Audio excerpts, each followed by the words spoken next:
Point number 2 today, he sat down.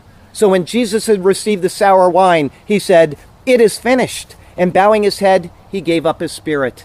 Jesus finished the work that his Father sent him to do. And with his last breath, he acknowledged this to an anxious world that was lost in sin. And after that, he gave up his spirit, having paid the penalty that you and I owe and fulfilling the law that you and I could never meet. When Jesus died, the work was done. Perfect obedience from God's own Son. The law complete, fulfilled by the Lord, and a new covenant was given in his blood. In his deeds, we find our rest. By faith in them, the only test. Who can bring a charge against God's elect when it is Jesus who saves by his grace? In the saved, no sin can the devil detect. Nothing can move us from our place. Resting then in his work alone, on Sunday through Saturday, each day at peace. The glories of his work be known, so that from our work we do cease. What is it that we do when we finish a given task? In the case of Jesus, he sat down.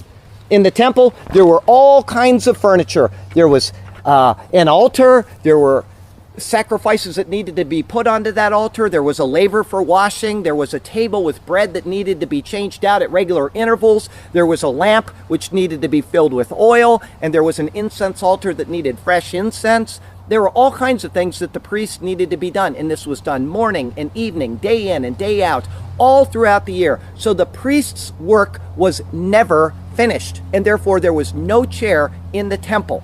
When a priest reached retirement age, there was someone there to replace him. And the cycle continued on without any interruption. What happened in the temple was very similar to what happens in an auto assembly line right here in America.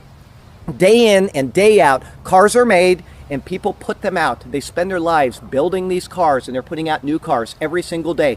No matter how many cars they make, there will always be a need for more cars. Old cars wear out. Sergio and Rhoda get in an accident. New people are born and they turn 16 years old. And so the cycle keeps going on. And it's the same with the law. Day in and day out. Sinners are born into sin. Sinners keep sinning. The law keeps on being broken. And the work of the priests is never done. Every Saturday, the people would rest in acknowledgement of God's creation and of his redemption. But they never really entered that rest. As we'll see a little bit later in the 95th Psalm, which I read before we started today. The work went on and the need for something greater still lay ahead. Now here's a question. Suppose the cars never broke down and everyone that had a car was happy with it and nobody ever had accidents. And there were no 16-year-olds coming along that needed new cars, right? What would happen? Eventually there would be a day when no more cars would be needed. The workers would probably have a big party to celebrate that they'd made the last car, and then they'd all go home and they'd sit down.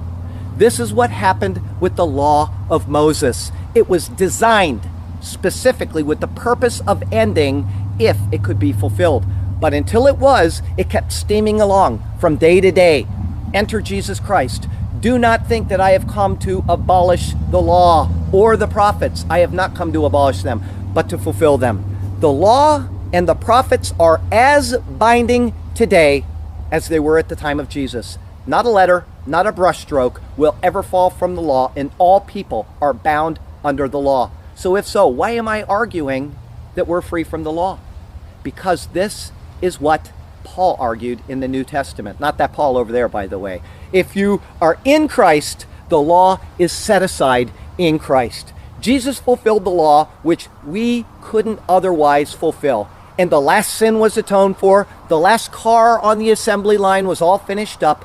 And the law was made obsolete for those who followed Jesus.